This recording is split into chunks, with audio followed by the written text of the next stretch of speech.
నమస్తే, welcome to Y news. నేను పుష్ప.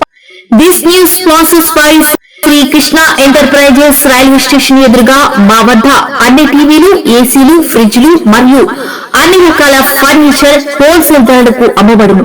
ఈ కృష్ణ ఎంటర్ప్రైజెస్ కు విచ్చేయండి. రైల్వే స్టేషన్ ఎదురుగా, main road, Tuni. Proprietor Tamil Nadu Satyanarayana.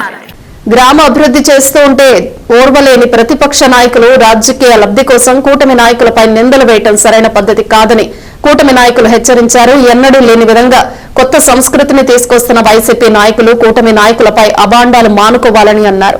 గ్రామంలో కష్టసుఖాలను తన భుజ స్కంధాలపై వేసుకున్న ఎమ్మెల్యే కొనతల రామకృష్ణ చొరవతో గ్రామ అభివృద్ధికి తోడ్పడుతుంటే పూసపాటి భరత్ బాబుపై తగరంపూడి గ్రామానికి వచ్చిన వైసీపీ నాయకులు ఇటువంటి ఆధారాలు లేకుండా నిందలు వేయటం సరైన పద్ధతి కాదని అన్నారు. Anakapalli rural police station SI Ravikumar కు నాపై ఫిర్యాదు చేసిన వారిపై చర్యలు తీసుకోవాలని రాతపూర్వకంగా ఫిర్యాదు చేశారు.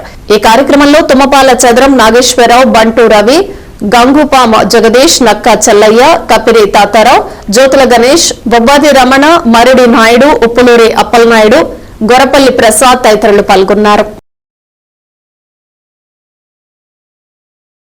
కూటమి నాయకులకి, జన సైనిక సోదరులకి అందరికీ కూడా నా హృదయపూర్వక నమస్కారం. నిన్న జరిగినటువంటి తగరంపూడి గ్రామంలో జరిగినటువంటి కార్యక్రమం చాలా దుశ్చర్య. ఇటువంటి కార్యక్రమాలు రాజకీయాల్లో రావడం అన్నది మేము సహించలేని విషయం. ఎందుకంటే ఏనాడు కూడా విగ్రహాలు పడగొట్టి రాజకీయాలు చేయవలసిన అవసరం ఈ జన సైనికులకు కానీ, జనసేన పార్టీలో ఉన్న వాళ్ళకి కానీ, మా నాయకులకు కానీ ఎవరికీ లేదు. నిన్న ఈ రకమైన చర్య జరగడం చాలా దారుణమైన విషయంగా భావిస్తున్నాం.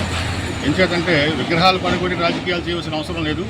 నేను జనసేన పార్టీ తరపుని ఏటౌతుల గ్రామాలకి ఒక క్లస్టర్ ఇన్ఛార్జిగా ఉన్నాను.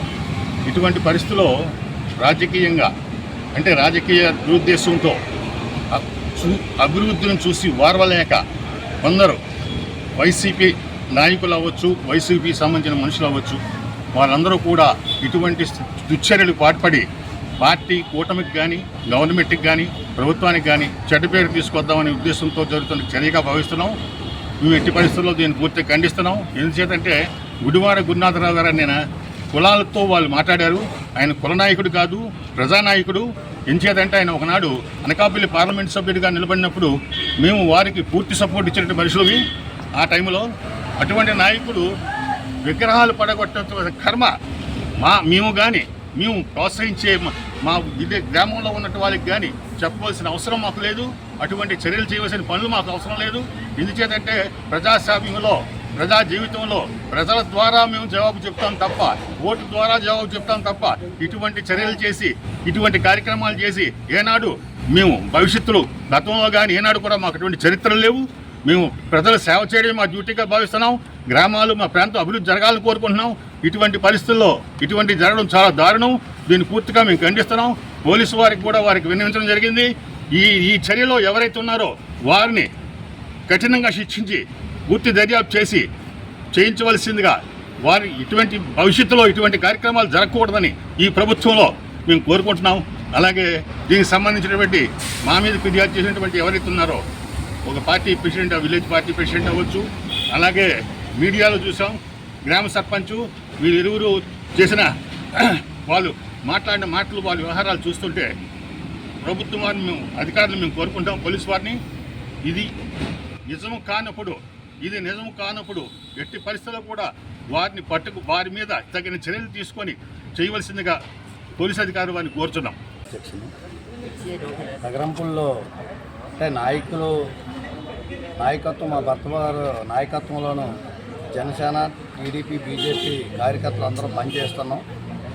భర్త వారి జీవితంలో అంటే ఏ పార్టీ నాయకుడైనా సరే, ఎవరైనా సరే, అది ప్రతిపక్షమా లేదా మనవాడు ఎవడైనా సరే, ఎవరొచ్చినా సరే మంచి మర్యాదగా ఇచ్చి వాళ్ళకి ఆహ్వానించి వాళ్ళ కష్ట సుఖాలు కూడా మాట్లాడి, ఇప్పుడు ఏ పార్టీ వాడిని కూడా కించపరిచేలాగా ఇప్పుడు లేరు భర్తరాజు గారు. ఏ పార్టీని కూడా అవమానించిన రోజు కూడా లేదు. అతని నాయకత్వం ఏంటంటే ప్రజలు, గ్రామాలు అభివృద్ధి దృష్టిలోనే అతను మాట్లాడుతుంటారు. ఎప్పుడైనా ఏ పార్టీలో సరే నాయకత్వం అలాగే చేస్తుంటారు భర్తరాజు గారు.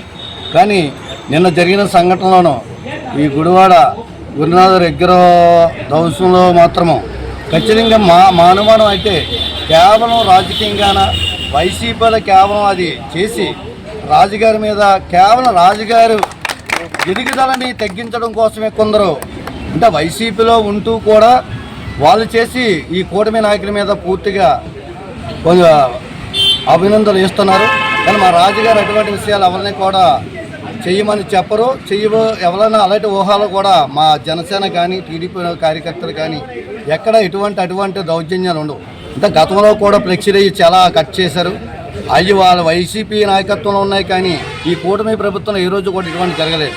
కేవలం భర్తభావాన్ని రాజకీయంగా ఎదగకుండా అతను చేసే అభివృద్ధిని కానీ కొనతల రామకృష్ణ గారు మా గ్రామానికి ఎన్నో నిధులు ఇచ్చారు. ఆ నిధులన్నీ అతను చేస్తున్న అభివృద్ధిని ఏదో కించపరచడానికే కేవలం ఈ దౌర్జన్యం చేసి భర్తభావాన్ని పేరుని భంగం చేయడం కోసమే కేవలం వైసీపీలు చేశారు. నిన్న వచ్చిన వాళ్ళు చాలామంది నాయకులు వచ్చి ఉంటారు. ఆ నాయకులందరూ భర్తరాజు గారి కోసం పూర్తిగా తెలియక మాట్లాడి ఉంటారు. ఒకసారి అతని దగ్గరికి వచ్చి మాట్లాడితే అతను ఎటువంటివాడో కూడా అర్థమవుతుంది. అతని మనసు ఎటువంటిది, ఎవరిని ఎప్పుడైనా ఇబ్బంది పెట్టారా, ఎవరైనా కక్ష రూపంలో చేశారనేది ఎక్కడ డోకాలు లేవు. అతను రాజకీయంలో అటువంటిది లేదు. ఏ రోజున ఏ పార్టీ కష్టపడి ప్రజలకు ఏమైనా చేయాలని ఆలోచనలో ఉన్న వ్యక్తి. అటువంటి వ్యక్తిని పూర్తిగా కూడా కేవలం ఎదుగుదల రాజకీయం కోసం ఒక పెద్ద మనిషి 10 మందికి ఉపయోగపడే వ్యక్తిని లేనిపోని నిందలేసి ఇచ్చేశారు. దాన్ని ఖచ్చితంగా మా కూటమి నుంచి ఖండిస్తున్నాం.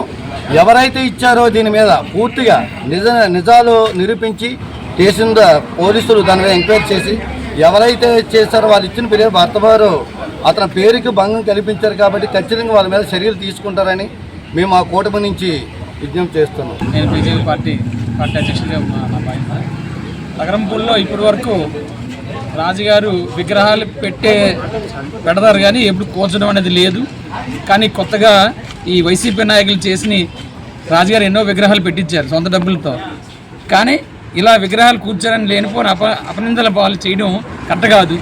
ఇలాంటి శవ రాజకీయాలు చేయడం ఇదే ఫస్ట్ టైం మా ఊర్లో. ఇలాంటి రాజకీయాలు చేయకూడదు. ఇవాళ చేసిన దోషుల మీద నిజంగా ఎంక్వైరీ చేసి కఠిన శిక్ష వేసి వాళ్ళు ఎవరైతే కంప్లైంట్ ఇచ్చారో వ్యక్తులు ఆ వ్యక్తుల మీద కూడా క్రిమినల్ కేసులు మేము త్వరలో నిర్ధారణ అయిన తర్వాత వాళ్ళ మీద కూడా క్రిమినల్ కేసులు కూడా పెడతాం. మేము తప్పుడు వ్యవహారాలు చేసి మా నాయకుని మేము కించపరిచినందుకు. కాబట్టి ఇలాంటివి ఎప్పటికైనా మానుకుంటే బాగుంటుంది. అందరికీ నమస్కారం.